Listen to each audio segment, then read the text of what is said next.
بسم اللہ الرحمن الرحیم۔ الاسم المعتل الآخر۔ پچھلے سبق میں ہم نے فعل مضارع معتل الآخر سے متعلق پڑھا۔ آج کے سبق میں ہم اسم معتل الآخر سے متعلق پڑھتے ہیں۔ دیکھیں، اگر اسم معرب ہے اور صحیح الآخر ہے تو اس کا اعراب تو آپ کو معلوم ہے کہ حالت رفع میں ضمے کے ساتھ، حالت نصبی میں فتحے کے ساتھ اور حالت جری میں کسرے کے ساتھ ہے۔ آج کے سبق میں ہم اسم معتل الآخر سے متعلق بات کرتے ہیں کہ وہ اسم کہ جس کے آخر میں حرف علت ہو اور وہ حرف علت الف ہو۔ تو اسم کے آخر میں اگر حرف علت الف ہے اور وہ الف اس کے ساتھ ملازم ہے، ثابت ہے، تو اس اسم کو اسم مقصور کہتے ہیں۔ اسم کے آخر میں الف آئے اور وہ الف اس کلمے کا حصہ ہو، اس کے ساتھ ثابت ہو، اسے کسی بھی ترکیب میں اسے جو ہے وہ حذف نہ ہوتا ہو، اسے ہٹتا نہ ہو، تو اس اسم کو اسم مقصور کہتے ہیں۔ تو آج کی ہماری بات اسم مقصور سے متعلق ہے۔ وہ اسم کے جس کے آخر میں اسم حرف ہے، حرف علت ہے، اور وہ حرف علت الف ہے اور وہ الف ثابت ہے، جس کو اسم مقصور، جس کی وجہ سے اس اسم کو اسم مقصور کہتے ہیں۔ اب اس کا اعراب کیا ہے؟ تو اس کا اعراب تینوں طرح سے، یعنی حالت رفع میں، حالت نصبی میں، حالت جری میں تقدیری اعراب ہے۔ اس کی وجہ یہ ہے کہ آخر میں الف ہے، الف ساکن ہوتا ہے، ساکن کے اوپر جو ہے حرکت نہیں آ سکتی، متعذر ہے، ممکن نہیں ہے، ٹھیک ہے۔ تو وہی باتیں جو ہم نے فعل مضارع سے متعلق کی تھی۔ اب اس کی مثالیں دیکھ لیں۔ نجا الفتى من الغرق، لڑکا غرق ہونے سے بچ گیا۔ نجا فعل ہے، الفتى فاعل ہے، فاعل مرفوع ہوتا ہے۔ اسی طرح سے ضاعت العصا، عصا جو ہے وہ ضائع ہو گیا، گم ہو گیا، تو ضاعت فعل ہے، العصا فاعل ہے۔ نالنی الاذى، نالنی الاذى مجھے اذیت پہنچائی۔ شمت بی العدا، مجھے جو ہے وہ میرے اوپر دشمن خوش ہوئے۔ تو ان سارے جملوں میں الفتى اور العصا اور الاذى اور العدا یہ جو ہے وہ فاعل ہیں اور مرفوع ہوتا ہے فاعل، لیکن یہاں پر رفع کا، ضمے کا کوئی اثر نہیں ہے، اس لیے کہ یہاں پر یہ اعراب تقدیری ہے، مقدر اعراب ہے۔ اسی طرح سے اس کے بعد پھر دوبارہ دیکھیں۔ نجیت الفتى، نجیت الفتى من الغرق، میں نے نجات دی، لڑکے کو بچا لیا، بچے کو غرق ہونے سے، ڈوبنے سے۔ تو الفتى یہاں پر مفعول به واقع ہے، منصوب ہے۔ اور اضاعت العصا، میں نے عصا کو ضائع کر دیا۔ تو فتح کے آخر میں الف ہے اور عصا کے آخر میں بھی الف ہے، الف ساکن ہوتا ہے، یہ مفتوح نہیں ہے تو منصوب لیکن مفتوح نہیں ہے۔ منعت الاذى، میں نے اذیت کو منع کر دیا۔ لا تشمت بی العدا، مجھ پر دشمنوں کو خوش نہ کرو، تو العدا یہ مفعول به ہے، یہاں پر منصوب ہے، تو الاذى بھی مفعول به ہے، منصوب ہے۔ لیکن آپ کے سامنے ہے کہ آخر سب کا ساکن ہے، ان پر کوئی نصب کی علامت نہیں ہے جو کہ فتحہ ہے، اس لیے کہ یہاں پر فتحہ مقدر آئے، تقدیر اس کا اعراب تقدیری ہے۔ اسی طرح سے جر کی حالت میں بھی دیکھ لیتے ہیں۔ رضیت عن الفتى، میں لڑکے سے خوش ہوا۔ اتکأت علی العصا، میں نے عصا پر ٹیک لگایا۔ سلمت من الاذى، اذیت سے میں بچ گیا۔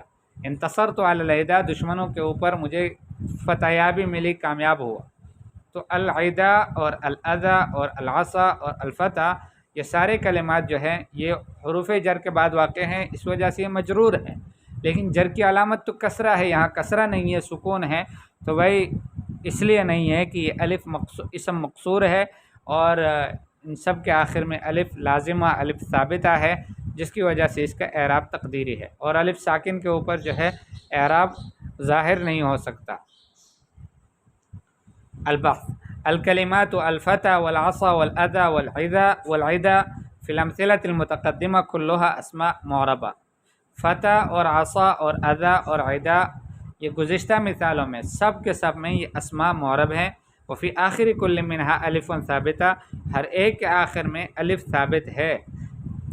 هذه الاسماء وما شابهها، یہ اسماء اور ان جیسے، من کل ما هو معرب آخرہ الف لازمہ، ہر اس اسم میں سے کہ جو معرب ہو اور اس کا آخر الف لازم ہو، تو سمّى بالاسماء المقصورہ، ان کو اسماء مقصورہ کہتے ہیں۔ تو اسماء مقصورہ ان اسماء کو کہتے ہیں کہ جن کے آخر میں الف لازمہ ہو بس۔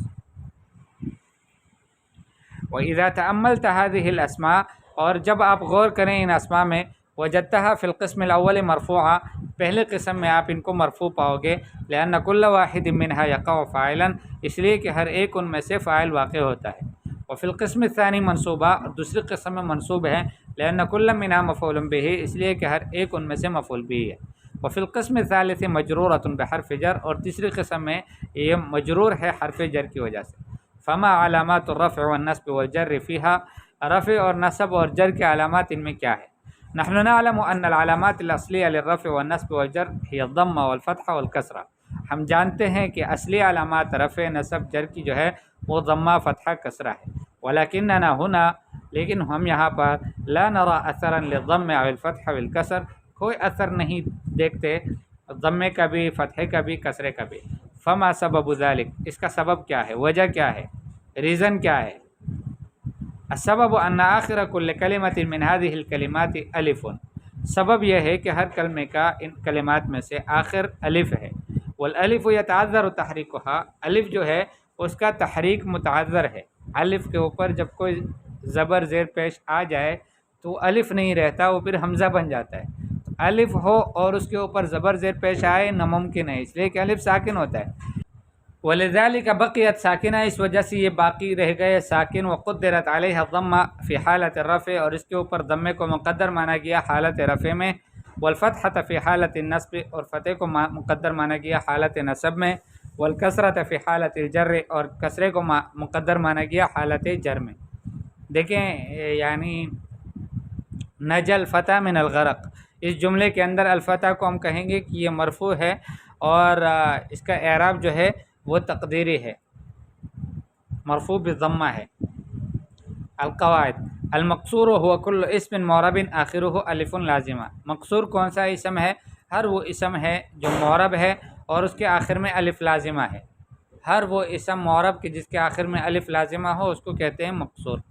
تقدر على آخر المقصور حرکات الاعراب الثلاث، مقدر مانے جاتے ہیں مقصور کے آخر پر حرکات الاعراب الثلاث، اعراب کی تینوں حرکتیں، رفع بھی مقدر ہوتا ہے، ضمہ بھی مقدر ہوتا ہے، اور فتحہ بھی مقدر ہوتا ہے، اور کسرہ بھی مقدر ہوتا ہے۔ تمرینات، عین الاسماء المقصورہ فی العبارات الاتیہ، آنے والی عبارات میں اسماء مقصورہ کی تعین کرو۔ کچھ لوگ پوچھتے ہیں کہ یہ تمرینات جو ہیں ان کا حل کہاں ہے، تو ان کا حل میرے پاس تو نہیں ہے، اس کی وجہ یہ ہے کہ میں اگر ان کو حل بھی کرتا رہوں ساتھ ساتھ تو پھر آپ کو فائدہ نہیں ہوگا، ایک بات، اور دوسری بات یہ ہے کہ پھر یہ ہوگا کہ پھر ویڈیو لمبی ہو جائے گی، تو ہم نہیں چاہتے کہ بہت لمبا درس ہو، بہت مختصر کرنا چاہتے ہیں اس کو، تو اس وجہ سے میں نے بار بار بتایا ہے، ابھی بھی کہتا ہوں کہ اگر کسی کو کوئی جملہ بھی تمرینات میں بھی سمجھ نہیں آتا، اس کا ترجمہ یا اس کی ترکیب یا اس کا اعراب، تو وہ مجھ سے کمنٹ میں پوچھ سکتا ہے۔ یفضل بعض الناس سکن القرى على سکن المدن فی حلوان مستشفى لامراض الرئتین، اس طرح کے جملے۔ الاسماء، ضع الاسماء الاتیہ فی جمل مفیدہ، آنے والے اسماء کو مفید جملوں میں رکھو، بحیث یکون کل منها مرۃ فاعلا ومرۃ مفعولا به ومرۃ مجرورا بحرف جر، اس طرح سے کہ ہر ایک دفعہ فاعل ہو، دوسری دفعہ مفعول به ہو، تیسری دفعہ مجرور ہو حرف جر کی وجہ سے، اور یہ سارے اسماء مقصورہ ہے طبعا۔ ایتی بثلاث جمل اسمیہ، تین جملے لاؤ جملے اسمیہ، المبتدا فی کل منها، اسم مقصور کے ہر ایک کے اندر مبتدا اسم مقصور ہو۔ تین جملے فعلیے لاؤ کہ فاعل ان میں ہر ایک کے اندر اسم مقصور ہو، اور تین جملے لاؤ فعلیہ جملے کہ ان میں مفعول بھی ہر ایک کے اندر اسم مقصور ہو۔ تمرین فی الاعراب، سقط الندى علی الازہار، شبنم پڑ گیا ازہار پھولوں پر۔ سقط فعل ماض مبنی علی الفتح، الندى فاعل مرفوع بضمۃ مقدرۃ علی الالف، اور اعلی حرف جر مبنی علی السکون، الازہار مجرور بعلی وعلامۃ جرہ الکسرہ۔ عارب الجمل الاتیہ، آنے والے جملوں کی ترکیب کرو۔ لا تتبع الہوا، لا تتبع الہوا، ہوا کی خواہش کی پیروی نہ کرو۔ الفوضى مفسدۃ للاعمال، بے ترتیبی بے تنسیقی، یہ اعمال کو فاسد کرنے والی چیز ہے۔ الحمیۃ نافعۃ للمرضى، حمیہ جو ہے پرہیز، یہ بیماروں کے لیے مفید ہے۔